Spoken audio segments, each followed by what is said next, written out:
मंडळी, आजही आपल्या समाजात एक विचित्र आणि धक्कादायक गोष्ट वारंवार समोर येताना दिसते. शिक्षण वाढलं, तंत्रज्ञान पुढे गेलं, लोक जागरूक झाले असं आपण वारंवार म्हणतो. पण तरीही आज देखील आपल्या समाजातल्या काही बायका भोंदूबाबांच्या जाळ्यात अडकतात. त्यांच्यावर आंधळा विश्वास ठेवतात आणि कधी कधी त्यांची मोठी किंमतही मोजतात. नुकताच काही दिवसांपूर्वी भोंदूबाबा अशोक खरात आणि ऋषिकेश वैद्य यांसारख्या भोंदूगिरी करणाऱ्या माणसांनी महिलांना जाळ्यात अडकवलं होतं. त्यामुळे राज्यात मोठी खळबळ उडाली होती. या भोंदू बाबांनी अक्षरशः मंत्रतंत्रांच्या नावाखाली त्यांच्याकडे येणाऱ्या आणि त्यांना देव मानणाऱ्या बायकांसोबत कुकर्म केलं होतं. त्यांचे व्हिडिओ देखील सोशल मीडियावर व्हायरल झाले होते. म्हणूनच नेमकं बायका अशा भोंदू बाबांवर विश्वास का ठेवतात? त्यांच्या जाळ्यात अडकण्यामागे नेमकी कोणती कारणं असतात? शिक्षित असूनही काही जणी अशा गोष्टींमध्ये कशा फसतात आणि या सगळ्या प्रकरणातून बाहेर पडण्याचा मार्ग काय असू शकतो? या सगळ्याच प्रश्नांची उत्तरं जाणून घेणार आहोत या व्हिडिओच्या माध्यमातून. नमस्कार, मी अपूर्वा आणि तुम्ही पाहताय विषयच भारी. मंडळी, एखादी स्त्री कुणावरही आंधळा विश्वास ठेवत नाही, पण जेव्हा परिस्थिती तिच्या विरोधात उभी राहते तेव्हा ती विश्वास ठेवायला भाग पडते.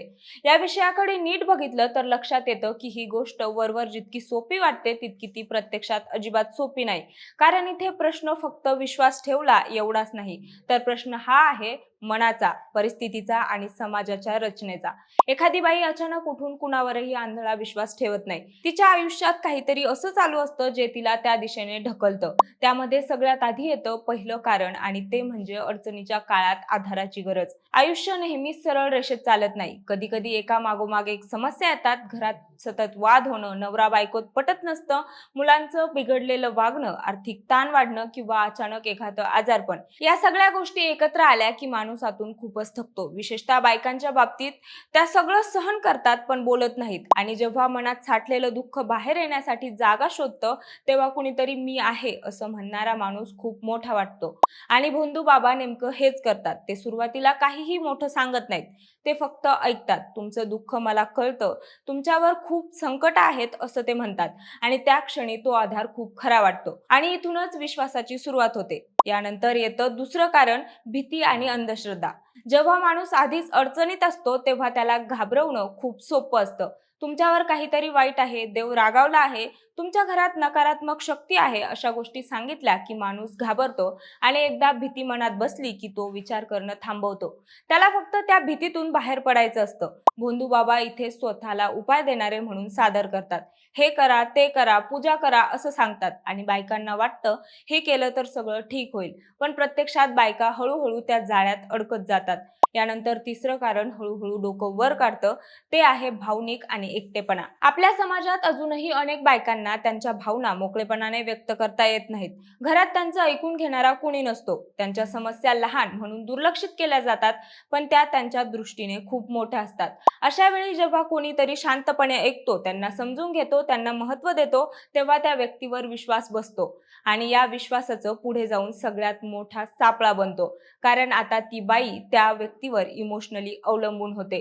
तिचे निर्णय, तिचे विचार करणं सगळं त्या बाबाच्या सांगण्यावर अवलंबून होतं. त्यानंतर येतं चौथं कारण, माहितीचा अभाव आणि चुकीच्या गोष्टींवर विश्वास. आज आपण म्हणतो माहिती खूप आहे, पण खरी आणि योग्य माहिती कमी आहे. व्हॉट्सअपवर आलेले मेसेज, सोशल मीडियावरचे व्हिडिओ, नातेवाईकांच्या गोष्टी, अमुक बाबाने आमचं काम केलं, अशा गोष्टींवर बायका सहज विश्वास ठेवतात. कारण त्या गोष्टी त्यांना अशा दाखवतात आणि जेव्हा माणूस आधार शोधत असतो तेव्हा तो सत्य आणि असत्य याचा विचार कमी करतो आणि मग हळूहळू एकदा त्या भोंदू बाबांकडे जाऊन बघू हा विचार सवयीचा बनतो आणि सवय ॲडिक्शन मध्ये बदलते. मग त्या बाबाशिवाय काहीच होत नाही असं वाटायला लागतं आणि मग शेवटी येतं पाचवं कारण, शॉर्टकटची मानसिकता. आजच्या काळात प्रत्येकाला सगळं लवकर हवं असतं. वेळ नाही, संयम नाही, सगळं लगेच मिळालं पाहिजे. एक उपाय केला की नोकरी लागेल, एक पूजा केली की पैसा येईल, एक मंत्र म्हटला की समस्या संपेल, अशा गोष्टी त्यांना आकर्षक करतात कारण त्या सोप्या वाटतात. पण आयुष्य इतकं सोपं नसतं. मोठ्या समस्या वेळ घेऊनच सुटतात. मेहनत, संयम आणि योग्य मार्ग हेच खरे उपाय असतात. पण हे सगळं कठीण वाटतं आणि लोक म्हणूनच सोप्या वाटणाऱ्या पण चुकीच्या मार्गावर जातात. मंडळी, ही 5 कारणं वेगवेगळी वाटतात पण ती सगळी एकमेकांशी जोडलेली आहेत. अडचण आली की आधार शोधला जातो, त्या आधारातून विश्वास तयार होतो, मग भीती निर्माण होत जाते आणि शेवटी शॉर्टकटच्या आशेने माणूस पूर्णपणे त्या जाळ्यात अडकतो. आणि एकदा अडकल्यावर बाहेर पडणं खूप कठीण होतं, कारण त्या व्यक्तीला वाटतं हा माणूसच माझी शेवटची आशा आहे. काही वेळा त्या व्यक्तीचं आर्थिक नुकसान होतं, काही वेळा मानसिक त्रास होतो आणि काही वेळा परिस्थिती इतकी बिघडते की त्याचे गंभीर परिणाम दिसतात.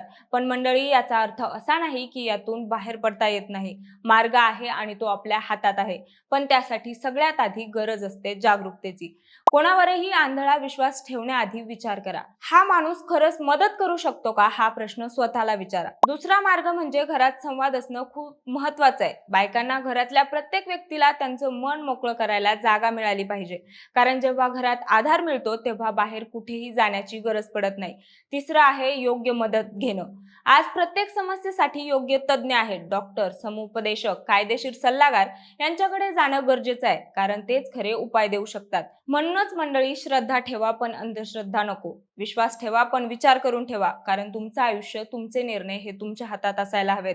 त्यामुळे शेवटी भोंदूबाबांच्या जाळ्यात लोक अडकतात, त्यामागे जबाबदारी नेमकी कोणाची, समाजाची की त्या व्यक्तीची? याबद्दल तुमचं मत आम्हाला कमेंटच्या माध्यमातून नक्की सांगा आणि सोबतच आपल्या विशेष भारीच्या YouTube चॅनलला सबस्क्राईब करायला विसरू नका. धन्यवाद.